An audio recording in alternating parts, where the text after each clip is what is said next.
Os juros estão baixos, a expectativa do mercado é que eles caiam ainda mais. Essa semana tem reunião do Copom, na quarta-feira a gente vai saber o que vai acontecer com a Selic. Mas onde colocar o dinheiro em épocas que o juro cai? Praticamente tem um ano já, né, Sami? A gente trouxe aqui o Sami para conversar com a gente sobre o assunto, o Sami Dana, que é professor da FGV. Já tem um ano que o juro está caindo. Vamos começar perguntando quem tem uma caderneta de poupança, que está vendo já tem um ano que o juro está caindo sem parar. O que tem que fazer agora? Tem que repensar esse investimento ou deixa lá? Não, deixa lá. O Brasil ainda tem uma taxa de juros alta. Claro que, historicamente, chegamos ao nosso menor patamar. Mas, ainda assim, é um país da renda fixa. Caderneta de poupança tem suas vantagens. Não paga imposto de renda, por exemplo. Já o caso de títulos públicos e CDBs tem incidência de imposto. Então, principalmente para investimentos de curto prazo, menos de 6 meses, que é onde tem a maior alíquota, a caderneta de poupança é a melhor opção.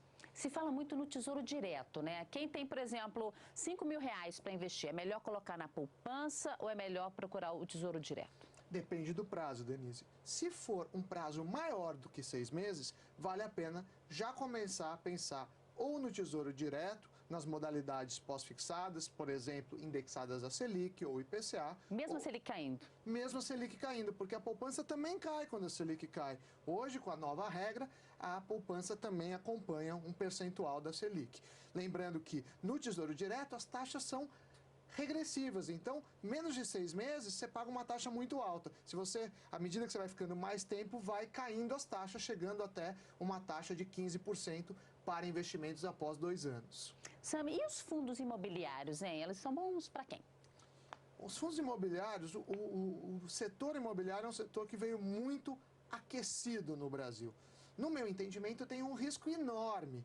Você está, na verdade, dividindo não só o retorno, mas também os riscos. Acredito que nas grandes capitais, em algumas regiões, os preços já passaram do razoável. Então, você vai estar comprando ativos num valor muito alto. Eu não aconselho, pois eu acho que o risco não compensa o retorno.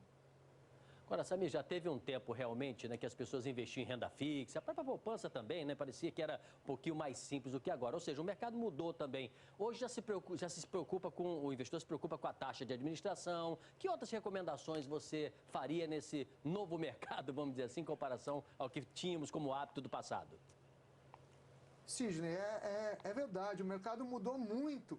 E acredito que o brasileiro agora deve estudar mais, ficar um pouco mais consciente dos produtos financeiros, incluindo os custos. Os fundos de renda fixa ainda possuem uma taxa de administração muito alta, como você mencionou, é um fator importante. Acredito que no Brasil impostos, principalmente nas modalidades de renda fixa, como eu estava dizendo da diferença da poupança para os títulos, o CDB é ainda interessante. Quando você compra um CDB, na verdade, você está emprestando dinheiro para o banco. É importante que o banco seja um banco grande, pois, do contrário, o risco vai ser, um banco pequeno teria um risco muito grande. O CDB não tem taxa de administração, não tem custódia, mas tem imposto de renda. É importante entender os produtos. Os fundos, o principal fator é a taxa de administração, que ainda é muito cara. Acredito que os bancos e as casas gestoras devam diminuir também para o próximo ano, para ficar de acordo com essa nova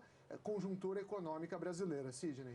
Sami, a Bolsa caiu por 2 semanas, hoje está em queda. É para a gente olhar para a Bolsa e pensar, ai, que bom, está caindo, o preço está bom, vou comprar? Ou é para a gente ficar de fora e esperar para ver o que vai acontecer? Olha, a Bolsa, principalmente no Brasil, é um investimento de um risco enorme. Bolsa já tem risco, mesmo nos mercados envolvidos. No Brasil, além do risco da classe de ativo, você tem que ponderar o risco de estar no mercado emergente. O mundo, e não só o Brasil, enfrenta uma grande indecisão. Ninguém sabe o que vai acontecer com o euro, os Estados Unidos em época de eleição. Vimos agora a PIB brasileiro, 1,73 de estimativa, é um número péssimo para um país do tamanho do Brasil e também do crescimento que o Brasil deveria ter. Então, meu aconselhamento é vá para a renda fixa, a Bolsa ainda é um cenário muito nebuloso, pelo menos para os próximos meses.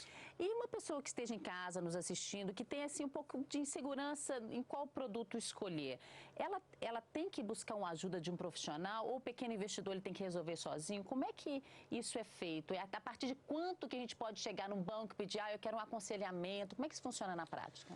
Na prática, os bancos têm aconselhamento, inclusive no varejo, independente do valor. O grande problema é que o gerente de banco, geralmente ele faz o que é melhor para o banco e nem sempre isso coincide com o que é melhor para o investidor. O ideal é que a pessoa procure entender as modalidades de investimento, procure entender as características de cada um, os custos, os impostos, para fazer um investimento de uma forma mais consciente. E, em termos geral, a poupança por prazos menores que 6 meses é interessante. Acima disso, ou um CDB rendendo mais de 95% do CDI, ou então títulos do governo direto. O site do Tesouro Direto possui algumas informações para a pessoa fazer passo a passo o investimento. Antes de encerrar nossa entrevista, rapidamente, você está lançando um livro também, conta pra gente, sobre o quê? Estou lançando um livro, na verdade, é uma parceria com um ex-aluno meu, Fábio Souza, Como Passar de Devedor para Investidor, um guia de finanças pessoais. Esse livro tem a ideia de educar as famílias financeiramente, como fazer um orçamento e depois algumas modalidades de investimento. É um livro bem simples, não requer conhecimentos prévios de finanças e estamos esperando ajudar a economia do país e o cidadão brasileiro, Sidney. Um pouco a gente faz também, educação financeira, né? Obrigado, Sami, pela entrevista, Samidana. Obrigado também, Denise, pelas perguntas.